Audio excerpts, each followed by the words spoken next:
They came to MetLife with questions. They left with answers, at least for the moment. The Dallas Cowboys, patchwork offensive line and scratch stars and all, walked out of East Rutherford having done what good teams do. They found a way to win, convincingly. A 37-22 scoreline over the New York Jets doesn't just pad the ledger, it sends a message about depth, preparation, and leadership. And at the center of it all are two names Dallas fans already worship: Dak Prescott and Brian Schottenheimer. This wasn't a flawless performance. It was, however, the kind of team win that can paper over flaws and build confidence. Dallas scored 37 points without 4 of 5 starting offensive linemen and 2 of its top 3 receivers. That's not an accident. That's coaching, planning, and veteran poise. It's also a reminder that when things get ugly, you turn to your leader. Dak was that leader on Sunday. From the sideline to the huddle, the connection between Prescott and Schottenheimer was visible. At one point in the second half, Schottenheimer took responsibility for a misread in play calling.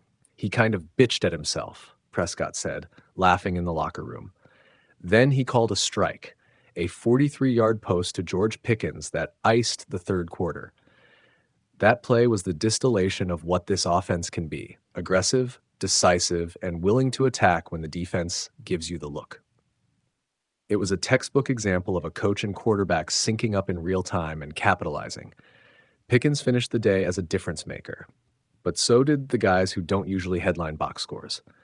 Running back Javonte Williams ripped off 135 rushing yards and 2 touchdowns, and receiver Ryan Flournoy, a name many fans are still getting used to, exploded for 114 yards.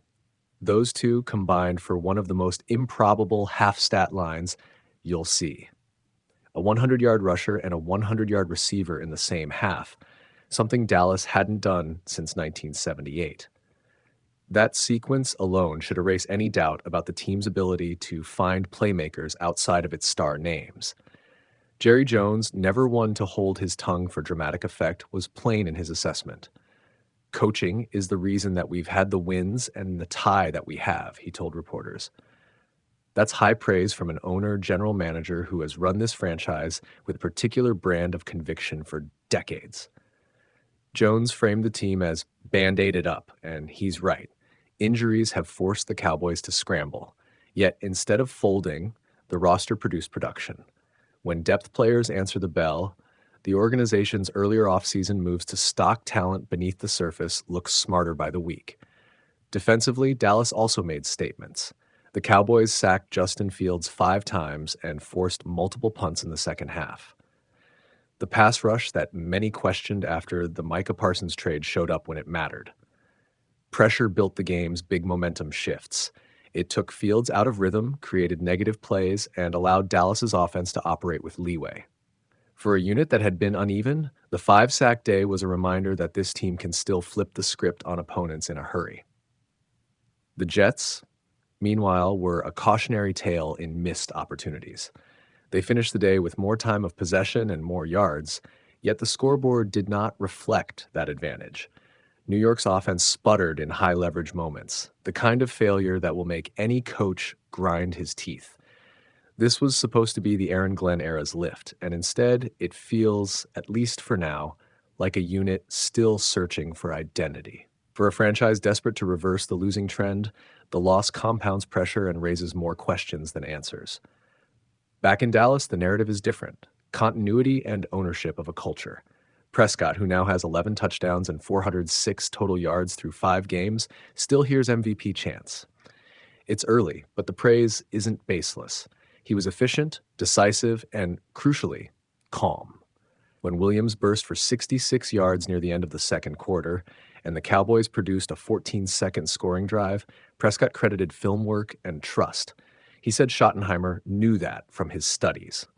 That kind of preparation, scouting tendencies, exploiting matchups, trusting backups to execute, is what wins games that otherwise threaten to spiral.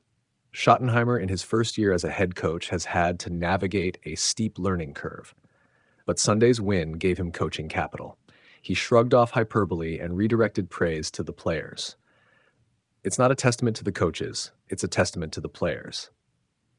That humility matters in a locker room, Players respond to confidence that doesn't sound like ego. They respond to plans that account for what's missing and still produce results. There were small blemishes. The Cowboys had 11 penalties and multiple mental errors. That's not sustainable long-term if they want to play deep into January. And the schedule doesn't get any easier. A stretch later in the year features the Eagles, Chiefs, Lions, and Vikings in close succession. But for now, momentum favors Dallas. A win like this builds belief that the offensive system can work in multiple personnel sets and that younger contributors can step up when required. From the perspective of team identity, this game accomplished two things. First, it validated an ability to adapt. You don't rebuild the offensive line midstream and expect instant chemistry. You earn it. Second, it reinforced leadership. Prescott's steady hand and Schottenheimer's adaptability created a partnership that turned a potential trap into a showcase. For the Jets, the loss is a reset button, and not a good kind. A 0-5 start under a new coaching regime is a heavy burden. They have to find fundamentals, protect the football, convert third downs, and create consistent pressure on defense. That sounds rudimentary because it is. Winning in the NFL is often about executing the basics under duress. Until the Jets do that, they'll keep being outpaced in games that matter. For Cowboys fans, Sunday was a flash of what this team could become if the backups keep stepping up and the starters, when healthy, return to form. It's a hopeful glimpse, not a guarantee. Jerry Jones believes they have something special in Dak and Schottenheimer, and after this performance, his confidence feels earned rather than fanciful. They'll celebrate, and they should. Then they'll get back to work. The league doesn't pause for applause. It keeps moving, week by week.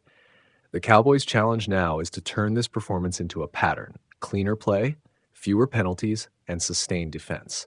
If they can do that, this season could shape into something much bigger than a single recovery win. If they can't, Sunday will be remembered as a bright spot in a season of inconsistency. Either way, the Cowboys showed a blueprint Sunday.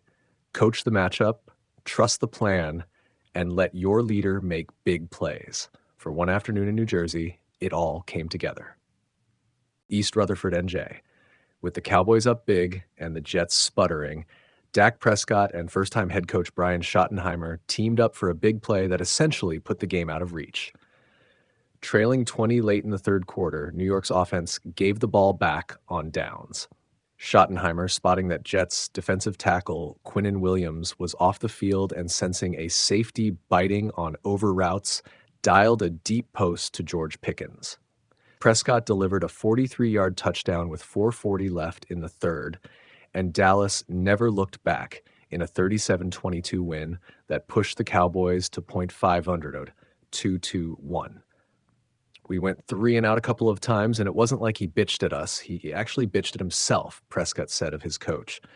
There was a moment in the second half, let me get my shit together, let me call a play. And then boom, touchdown to GP. He's like, I'm back. The accountability and being open about it, that's what he's doing. The Cowboys did a lot of patchwork and still produced big results. They played without 4 of 5 starting offensive linemen and 2 of their top 3 receivers. Yet Dallas rolled up 416 yards, 114 from wideout Ryan Flournoy, and 135 rushing yards from Javonte Williams, and managed 3 30-point performances in 4 games. It was the first time the franchise produced a 100-yard receiver and a 100-yard rusher in the same half since 1978. This is the most band-aided up team I can remember playing with in all my years, owner and GM Jerry Jones said. Coaching is the reason that we've had the wins and the tie that we have. Coaching, because we've had to really patch it up. Schottenheimer's creative use of pre-snap motion also helped. Prescott threw on target more often when motion was used on plays. 67% of his throws, up from 58% last year, and the strategy helped guide his read-based decisions. A key late first half sequence saw the Cowboys force a fumble, score with 1 minute remaining, and then open the half with a quick 14-second touchdown drive after Williams ripped off a 66-yard burst. Despite the praise for coaching, Schottenheimer deflected credit to his players. It's not a testament to the coaches, it's a testament to the players, he said, after celebrating a season-high 5 sacks and a bevy of takeaways. Prescott, meanwhile, keeps piling up gaudy numbers.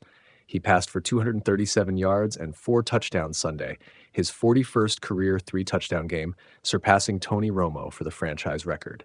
Teammates and coaches hear MVP chants in the stands, but Prescott stayed measured. "My ears work, so I heard it," he said. "But it's week 5. I don't care. I didn't play near as well as I wanted." Still, the optimism is obvious. Keep moving, keep working, keep getting these wins because this team is special, defensive tackle Solomon Thomas said. This offense is elite, and if we can back them up, we can go all the way. A softer test comes next week against the Carolina Panthers, but tougher stretches loom. A November-December gauntlet that includes Philadelphia, Kansas City, Detroit, and Minnesota. Beating the winless Jets was expected. Converting that performance into consistency will determine just how special this Cowboys team really is.